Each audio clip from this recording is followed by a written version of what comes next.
sleep on their defense and have shut down the Bolts' offense in this game. Danica Coffey had a single. Aguilar makes the throw to get her out to shut down any momentum. And then this double play that they turn on Cork was in a bases-loaded jam, got them out of the inning. So the Bolts have tried to gain some momentum, but coming into this series, Coach Dobson said, our job is to shut down the Bolts' momentum, and we have seen that on defense with Raylan Chapin in the circle, Megan Faremo in the circle, and now Georgina Korick with the defense stepping up, making plays, big-time plays behind them.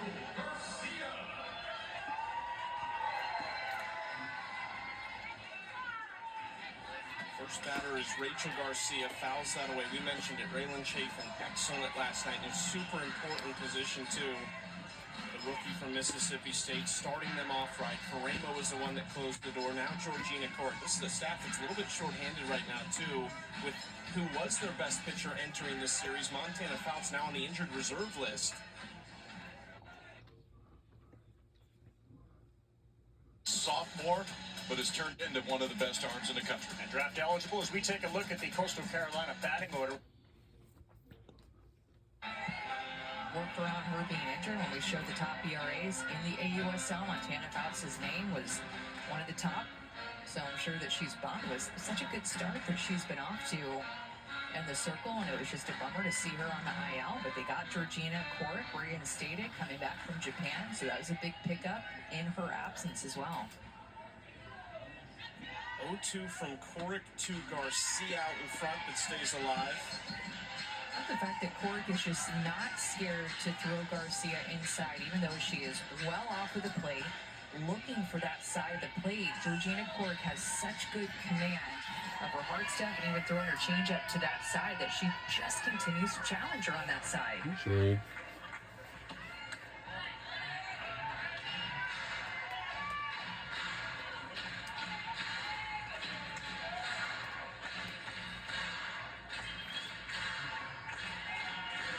Korick saw the minimum through 4 innings. Garcia again down the left side. Continuing to work her on that side of the plate. We talked about how she slightly steps open toward third base to make room to get her barrel to inside pitches. And you know, when she connects, she just has so much power, even on a ground ball or a foul ball that you're seeing. Tons of power. See if Korick can find a different way to get her out on something other than the inside corner. She has to be able to find the outside part.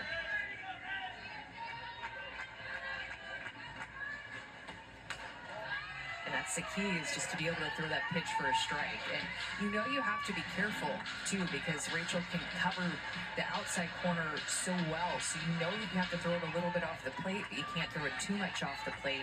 See if she goes back there again. A little closer, but not quite there.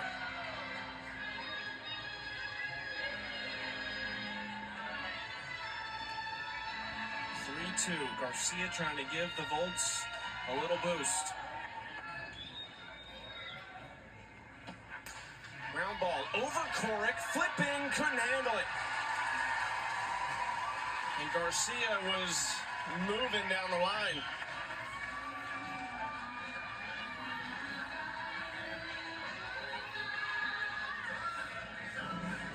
Flippin had good range to get to this. Went over the head of Korick, out of her reach, but I think it just had a spin on it when it hit the heel of Hannah Flippin's glove. Went down as an infield single for Rachel Garcia.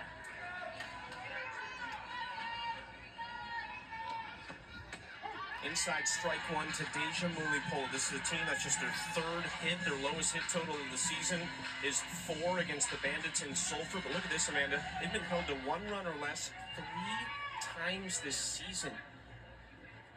Look at this lineup on paper. It is just absurd.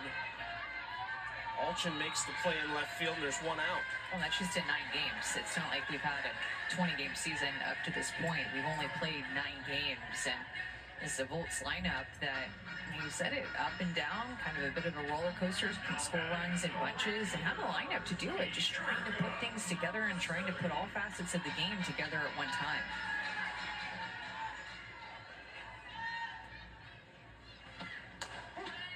Strike one from Korick to Erica Piancastelli. The Talons don't have a shutout this season.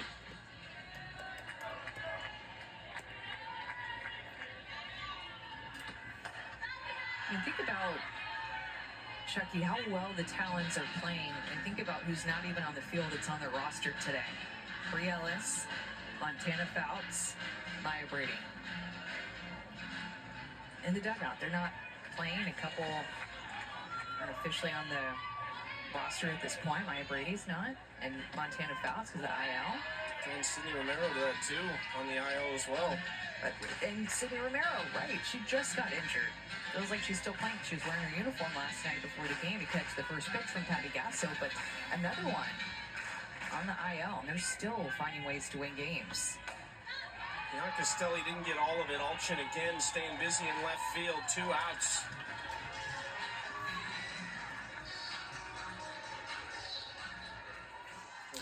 Welcome back to Norman, Oklahoma.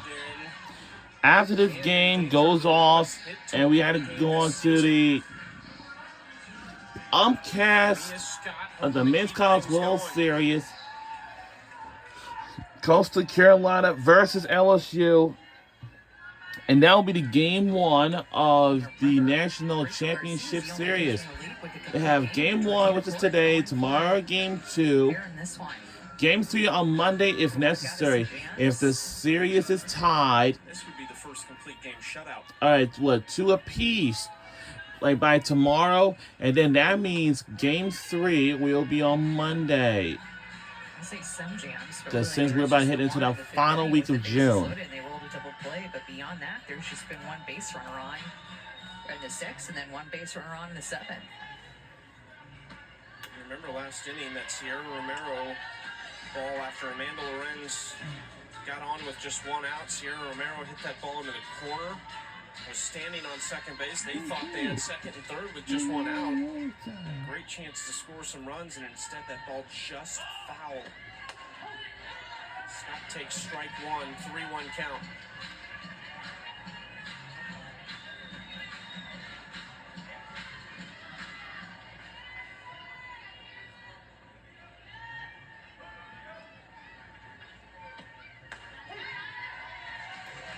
Strike 2. The Volts down to their final strike. A full count for Corrick. Looking for the All first right, complete game this is shutout it.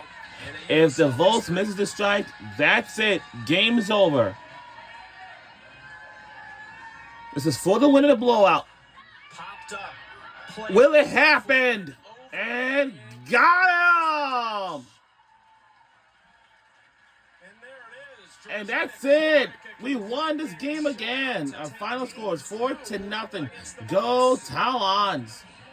The best part about this first inaugural season of the AUSL is that you get to see all the first, all the milestones go down as Hannah Flippen tracked down this ball. Alchin probably should have called her off for this one, but Hannah Flippen, she said she likes to get dirty, and there she ends up the game on the grass. There's a little bit of dirt over there with the final out. Great outing by Georgina Corrick for the complete game shutout. Corrick, 7 innings, just 3 hits allowed, 3 walks. The next 7 game will be- Ks. The Volts It's gonna be needing a big Sunday, win actually. tomorrow in game 3. Still 2 It's more gonna be games game left 3 in this tomorrow series for Savannah Collins, Amanda on Scarborough, ESPN, yeah. and our entire crew. I'm Chucky Kemp. So long from Norman, Oklahoma.